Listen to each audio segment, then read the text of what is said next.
بالعالمین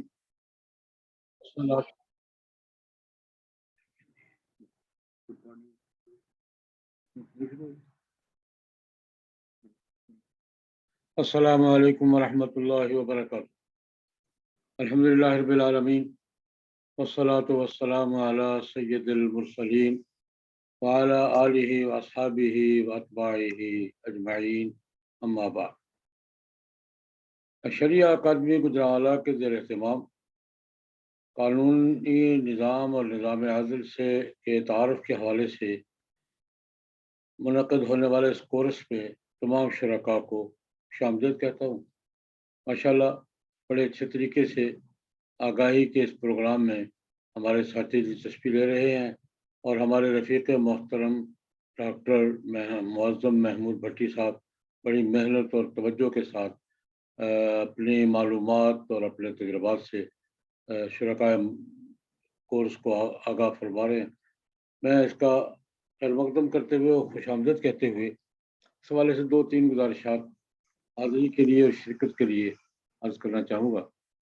پہلی بات یہ ہے کہ کسی بھی کام کے لیے اس کام کے ماحول سے، طریقہ کار سے، پروسیجر سے واقفیت ضروری ہوتی ہے، ورنہ وہ کام صحیح طور پہ انجام نہیں پاتا. کسی بھی شعبے کا کام ہو، کسی بھی نوعیت کا کام ہو، کسی بھی دائرے کا کام ہو، اس کا طریقہ کار کیا ہے اور اس کا پروسیجر کیا ہے اور اس کے کیسے کام کرنا ہے، یہ بنیادی ضرورت ہوتی ہے. اسی طرح قانونی نظام میں بھی یہ بنیادی ضرورت ہے کہ جس قانونی نظام کے تحت دائرے میں ہم رہ رہے ہیں یا جس قانونی نظام سے ہم کوئی فائدہ اٹھانا چاہ رہے ہیں یا ہمارا کوئی مسئلہ متعلق ہو گیا ہے، ہم اس سے مدد لینا چاہ رہے ہیں اور اس کے سہولت سے فائدہ اٹھانا چاہ رہے ہیں، تو ہمیں اس سے طریقہ کار سے واقف ہونا چاہیے. اس طرح تجارت کے ماحول میں تجارت کے قوانین و ضوابط سے اور طریقہ کار سے واقف ہونا ضروری ہے. مثلاً اسٹاک ایکسچینج میں کوئی آدمی شریک ہوتا ہے تو پہلے طریقہ کار معلوم کرنا ہوگا.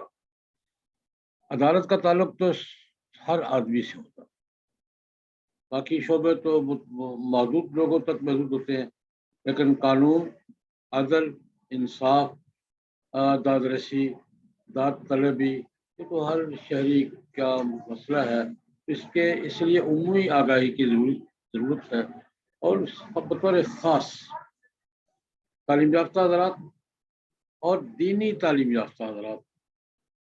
ہمارا دینی نظام کا تعلیم کا نظام جو ہے اس میں ہمیں قضاء سے شرعی ضوابط سے تو آگاہی کروائی جاتی ہے، اسے تک ہم کرتے ہیں. افتاء کا کورس بھی کروا دیا جاتا ہے، لیکن آج کا قانونی نظام کیا ہے، اس میں ایک کیس کی پیروی کیسے کرنی ہے، پیش کیسے کرنا ہے، دفاع کیسے کرنا ہے، کن لوگوں کے ذریعے اس پہ بات کرنی ہے، یہ ہمارے ہاں آگاہی کم ہوتی ہے. تو بڑی خوشی کی بات ہے کہ حضرات دلچسپی لے رہے ہیں. یہ پہلی بات پر عرض کی ہے کہ عدالتی نظام ہو، تجارتی ہو، کوئی بھی ہو، سب سے پہلے طریقہ کار سے آگاہی ضروری بات ہے. اس کے بغیر کوئی کام بھی صحیح انجام نہیں پاتا. دوسری بات میں یہ گزارش کرنا چاہوں گا کہ ہمارے عام تعلیم یافتہ دوستوں کو بھی اور علماء کرام کو بالخصوص ملک کے قانونی نظام سے واقف ہونا زیادہ ضروری ہے کہ قانونی نظام کے حوالے سے ہمارے دینی حلقوں کے بہت سے تحفظات ہوتے ہیں. وہ تحفظات کے اظہار تو ہم کرتے ہیں، لیکن تحفظات کے اظہار کے لیے آگاہی ضروری ہے. وہ آگاہی نہیں ہوتی تو وہ تحفظات ہمارے سنے نہیں جاتے، ان کی طرف توجہ نہیں ہوتی. تو اس حوالے سے بھی یہ ضروری ہے. علماء کرام کے 2 دائرے ہیں. ایک دائرہ کہ جب وہ اس بات کے داعی ہیں کہ دستور کے مطابق پاکستان کا نظام عدل اور احکام و قوانین یہ قرآن و سنت کے مطابق ہونے چاہیے، تو ان کو پھر معلوم بھی ہونا چاہیے کہ قوانین کے دائرے میں اور طریقہ کار کے دائرے میں وہ کیا صورتحال ہے اور وہ کہاں کوئی اصلاح کی بات کر سکتے ہیں، کہاں ان کے لیے گنجائش ہے بات کہنے کی، کون سی بات قبول ہو سکتی ہے، کون سی نہیں، اور کون سی بات کس انداز میں کہنی ہے. علماء کرام کو اس سے آگاہ ہونا چاہیے۔ لیکن اس کے ساتھ میں یہ عرض کرنا چاہوں گا کہ ہمارے محترم بھائی ڈاکٹر معظم محمود بھٹی صاحب ملک کے قانونی نظام کے حوالے سے آگاہی دے رہے ہیں، معلومات فراہم کر رہے ہیں، رہنمائی کر رہے ہیں، بہت اچھی بات ہے، اور ایک حلقہ ان سے مستفید ہو رہا ہے۔ ایک دائرے سے آگے بھی ہے، اس وقت میرا ایک موقف الگ مستقل چل رہا ہے کہ اس وقت دنیا میں حکومتوں کی حکومت نہیں ہے، بین الاقوامی معاہدات کی حکومت۔ میں ایک عرصے سے اس بات پہ زور دے رہا ہوں کہ اس وقت پوری دنیا میں کہیں بھی حکومتوں کی حکومت نہیں ہے، حکومتیں پابند ہیں بین الاقوامی معاہدات کی، جن کی تعداد 2 درجن سے زیادہ بیان کی جاتی ہے، جن کے تحت حکومتوں کو اپنے قوانین مرتب کرنا پڑتے ہیں، نظام مرتب کرنا پڑتا ہے، نظام چلانا پڑتا ہے۔ ان معاہدات سے صرف یہ فرق پڑتا ہے کہ طاقتور اور باوسائل ممالک اور اقوام نکلنے کا راستہ یا بچنے کا راستہ نکال لیتی ہیں، درمیانے درجے کے اور کمزور ممالک کو راستہ نہیں ملتا، وہ بہرحال پابند ہوتے ہیں، مجبور ہوتے ہیں۔ اور اسی دائرے میں ہم پاکستان کے جو ہم بھی ایک عرصے سے بین الاقوامی معاہدات کے اس جال میں پھنسے ہوئے ہیں، اور تحفظات کا اظہار تو کرتے ہیں لیکن نکلنے کا راستہ نہیں ملتا۔ تو میں یہ عرض کروں گا کہ ملک کے قانونی نظام سے، طریقہ کار سے واقف ہونے کے ساتھ ساتھ یہ ایک جز ہے بین الاقوامی نظام قانون، بین الاقوامی قانونی ماحول، بین الاقوامی قوانین، بین الاقوامی معاہدات، جو ایک نظام ہے، نیٹ ورک ہے، اس سے واقفیت اس سے زیادہ ضروری ہے۔ ہم بہت سے معاملات پہ ایسا ہوتا ہے، ہم قانون کے تحت، وہ قانون پھر ہمارے دوہرا دائرہ ہے، ہم شریعت کے قانون کی بات کرتے ہیں، ہمارے بہت دوسرے بھائی مروج عصری قانون کی بات کرتے ہیں، کہیں آپس میں ہوتا ہے یا ہم آہنگی ہوتی ہے، کہیں نہیں ہوتی۔ لیکن یہ ملکی قوانین بھی ایک بین الاقوامی نیٹ ورک کا حصہ ہے، اس سے الگ نہیں ہو سکتے۔ تو ملکی نظام عدل سے واقفیت کے ساتھ ساتھ بین الاقوامی جیسا بھی نظام عدل ہے، ٹھیک ہے، بین الاقوامی عدالتیں بھی ہیں، بین الاقوامی ادارے بھی ہیں، فیصلے کرنے والے فورم بھی ہیں، نافذ کرنے والی قوتیں بھی ہیں، یہ موجود ہے، سارا سسٹم موجود ہے۔ لیکن اس وقت میں پھر وہ بات دہراؤں گا کہ میں یہ عرض کیا کرتا ہوں، اس وقت دنیا میں حکومتوں کی حکومتیں نہیں ہیں، بین الاقوامی معاہدات کی حکومتیں ہیں، اور بین الاقوامی معاہدات سے طاقتور اور مالدار اقوام، ممالک نکلنے کا، بچنے کا کوئی راستہ نکال لیتے ہیں، اور جو بے بس لوگ ہیں، کمزور اقوام ہیں یا درمیانے درجے کے ممالک بھی، ان کو اس سے بچنے کا اور اپنے مفادات کے تحفظ کا یا اپنے امتیازات کے بچاؤ کا کوئی راستہ نہیں ملتا۔ تو یہ مسئلہ ایک الگ ہے کہ کہاں کیا تحفظات ہے، کیا نہیں۔ لیکن میں موضوع کے دائرے میں بات کروں گا کہ اس سے آگاہی تو ضروری ہے نا۔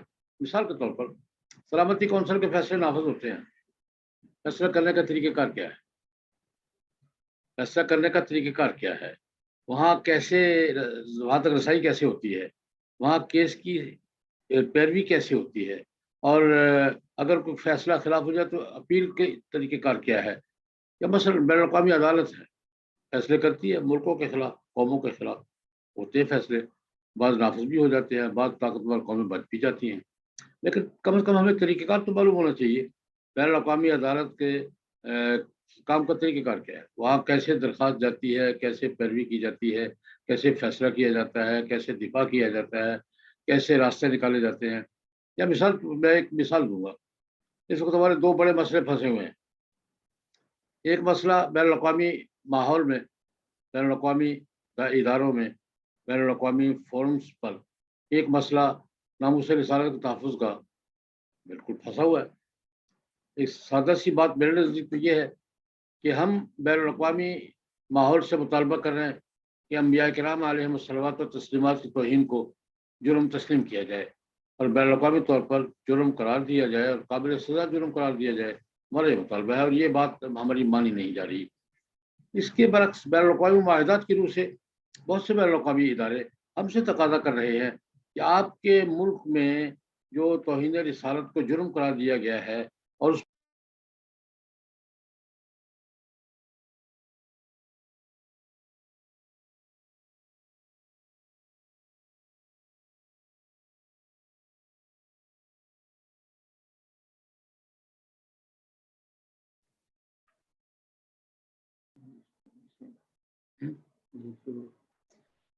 میں گزارش کر رہا تھا کہ میں مثال کے طور پر عرض کر رہا تھا کہ ہمارا ایک مسئلہ بین الاقوامی سطح پر اس وقت کشمکش کا شکار ہے کہ انبیاء کرام علیہ الصلوات و تسلیمات کی توہین جرم ہے یا نہیں۔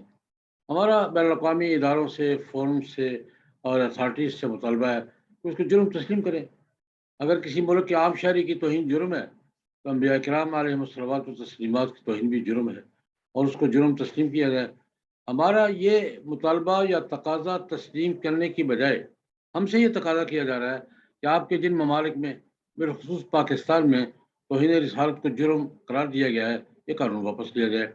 اب یہ اتنی سی بات کہ انبیاء کرام علیہ الصلوات و تسلیمات کی توہین جرم ہے یا نہیں ہے، ہم جرم کہتے ہیں، جرم قرار دینے کا مطالبہ کرتے ہیں، وہ اسے جرم نہیں کہتے اور قانون واپس لینے کا مطالبہ کرتے ہیں۔ یہ کشمکش ہے۔ میں کشمکش کی بات میں نہیں جا رہا، میں یہ جانوں کہ ہمیں کم از کم طریقہ کار تو معلوم ہونا چاہیے نا۔ مثلا جنیوا ہیومن رائٹس کمیشن ہے، وہ کیسے فیصلے کرتا ہے؟ اقوام متحدہ کے فیصلوں کا طریقہ کار کیا ہے؟ سلامتی کونسل کے فیصلوں کا طریقہ کار کیا ہے؟ یورپی یونین جو ہم سمجھتے ہیں ان کے فیصلوں کا طریقہ کار کیا ہے؟ وہ جو ان کا پروسیجر ہے اس میں کہیں اب ہمیں اپنا موقف پیش کرنے کا موقع مل سکتا ہے نہیں مل سکتا، یا ہم اس سے استفادہ کر سکتے یا نہیں کر سکتے؟ عام عدالتی نظام میں تو یہ ہوتا ہے کہ میرے خلاف مجھے صفائی کا حق ملے، اپنا موقف پیش کرنے کا حق ملے، اپیل کا حق ملے۔ کیا بین الاقوامی اداروں میں کسی متاثرہ فریق کو یا متعلقہ فریق کو اپنا موقف پیش کرنے کا حق ہے یا نہیں؟ وہ طریقہ کار کیا ہے؟ اور اگر اس کے فیصلہ اس کے خلاف کیا جاتا ہے تو اس کو اپنے دفاع کا حق ہے یا نہیں؟ اس کا طریقہ کار کیا ہے؟ میں اس وقت اس ذہنی طور پر اس کشمکش کا شکار ہوں کہ بین الاقوامی ادارے ہمارے خلاف فیصلے کر رہے ہیں۔ کئی فیصلے ہیں، ختم ربوت کے قوانین کے حوالے سے بھی بین الاقوامی اداروں کے فیصلے ہمارے خلاف ہیں۔ ناموس رسالت کے تحفظ کے حوالے سے بھی بہت سے بین الاقوامی اداروں کے فیصلے ہمارے خلاف ہیں، اور خاندانی نظام کے حوالے سے بھی، خاندانی نظام، نکاح، طلاق، وراثت کے قوانین کے بارے میں بھی بین الاقوامی اداروں کے بہت سے فیصلے ہمارے متصادم ہیں۔ ایک مسئلہ یہ ہے کہ متصادم ہیں کیوں ہیں، نہیں، میں دوسرے پہلو پہ بات کر رہا ہوں کہ یہ آخر اس کو فیصلہ کرنے کا طریقہ کار جو ہے، پروسیجر جو ہے وہ کیا ہے، اور اس میں ہمیں اپنی بات کہنے کا موقع مل سکتا ہے یا نہیں مل سکتا، اپنا کیس پیش کرنے کا، اپنا دفاع کرنے کا، اپنے موقف کی وضاحت کا اور فیصلہ کرنے والوں کو بریف کرنے کا ہمیں موقع مل سکتا ہے یا نہیں مل سکتا۔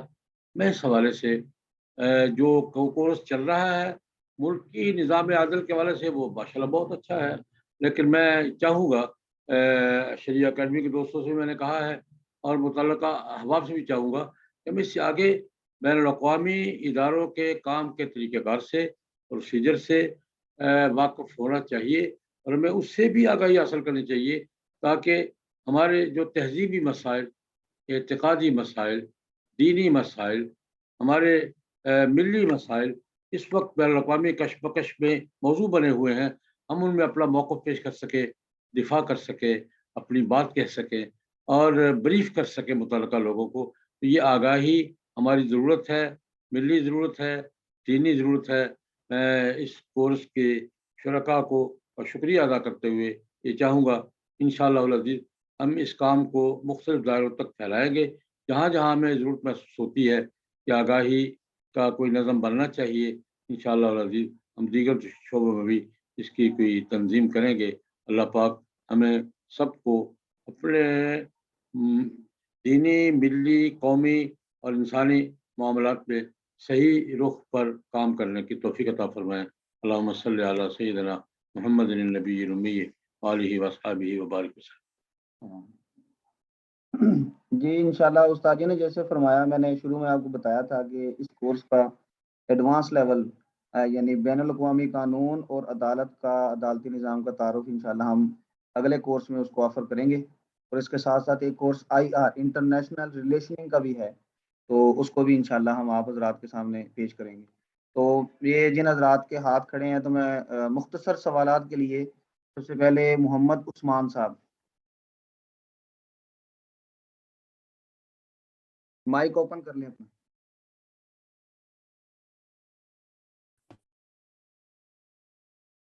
محمد عثمان صاحب اپنا مائک اوپن کر لیں، آواز نہیں آ رہی۔ یس، السلام علیکم ورحمۃ اللہ، السلام ورحمۃ اللہ۔ آواز آ رہی ہے میری؟ آ رہی ہے۔ حضرت آپ کا بہت بہت شکریہ کہ آپ نے ٹائم نکالا۔ ہم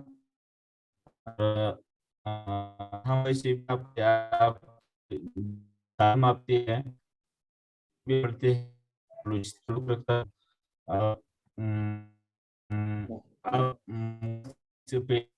کرتے ہیں۔ اچھا اوکے، تو یہ بہت اچھی بات ہے کہ ہم آپ سے استفادہ کر رہے ہیں اور آپ کے آرٹیکلس پڑھ رہے ہیں اور آپ کی تقریری بھی اکثر جو ریکارڈنگ ہوتی ہے وہ ہمارے دوست ہم سے شیئر کر رہے ہیں۔ پوچھنا یہ ہے آپ سے کہ آج کل کی جو مدارس ہے یا مدارس کے اندر جو نصاب پڑھایا جاتا ہے، یہ نصاب معاشرے کی ضرورت کو پورا کرتا ہے یا نہیں؟ آج کل مطلب معاشرہ بہت آگے جا چکا ہے اور جا رہا ہے، اور بہت ساری چیزیں جو ہے مدارس کی نصاب میں نہیں ہے، کمی ہے، کیا یہ سب ہے آج کل معاشرے یہ ہے اتنا مفید ہے اور یہ کافی ہے، یا اس میں راحت ہونی چاہیے؟ میں تو مدارس ہی سے پڑھا ہوں، مدرسے ہی میں پڑھا ہے میں نے، تو آج کل میں کسی یونیورسٹی میں بھی پڑھا رہا ہوں، اور پوچھنا یہ ہے کہ مدارس کا نصاب آج کل کی ضرورت کو پورا کر سکتا ہے یا نہیں پورا کر سکتا ہے؟ کیا اس میں چینجز ضروری ہے یا نہیں ضروری؟ اگر ہم اپنے آپس میں بات کر لیں، مطلب گزارش یہ ہے کہ دینی مدارس کا نصاب جو ہے، پہلے تو اہداف دیکھ لیں ہوگا، دینی مدارس کے اہداف کیا ہے اور ان کا ٹارگٹ کیا ہے۔ دینی مدارس کا ٹارگٹ اس وقت یہ ہے کہ مدرسے اور مسجد کو رجال کار فراہم کیے جائیں جو کہیں اور سے نہیں ہو رہے۔ مسجد اور مدرسے کی ضرورت امام، خطیب، حافظ، قاری، مفتی، یہ جو مسجد اور مدرسے کے ادارے کے رجال کار ہیں، کوئی ادارہ فراہم نہیں کر رہا، تو انہوں نے مدارس سے اپنے کام کو اس حد تک محدود رکھا ہوا ہے۔ وہاں تک ٹھیک ہے، یہ جہاں تک ان کے اہداف کا دائرہ ہے یہ نصاب بالکل ٹھیک ہے، یہی نصاب ہوگا تو یہ افراد تیار ہوں گے۔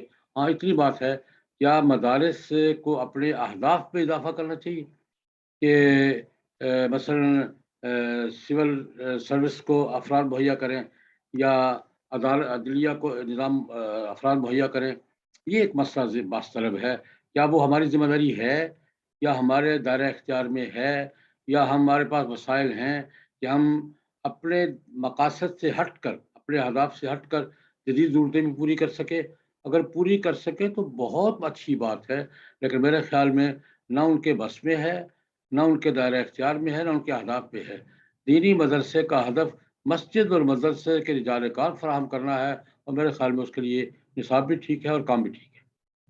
جی مفتی سفیان بلند صاحب، سوال ذرا مختصر رکھیں، تعارف انشاءاللہ بعد میں اترے گا، اس آگے سے جو وقت لیا تھا وہ ختم ہو رہا ہے۔ جی مفتی سفیان صاحب۔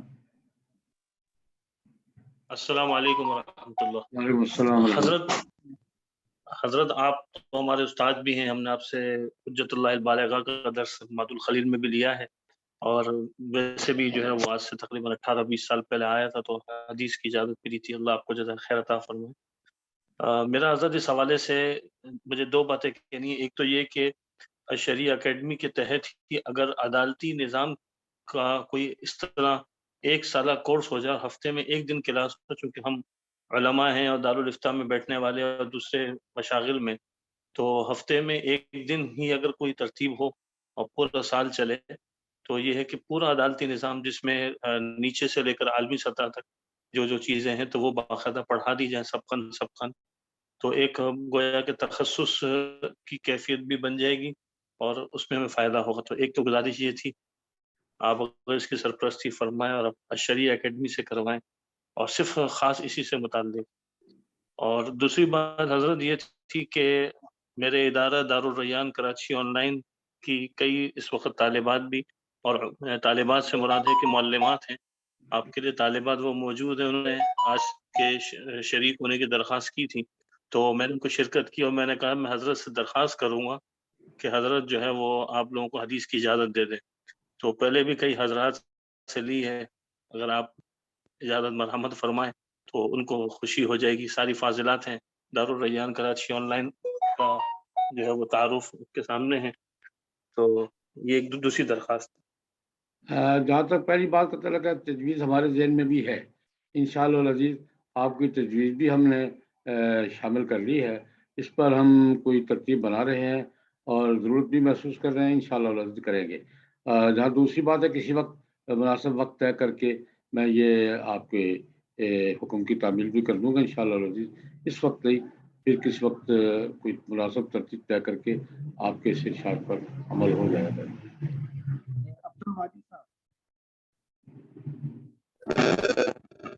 بسم اللہ الرحمن الرحیم. اچھا، میرا سوال جو ہے وہ اس کے دو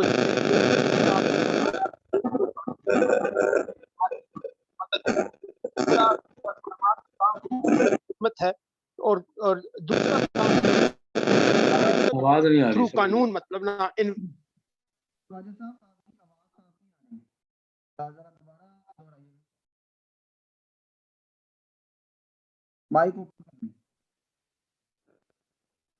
جی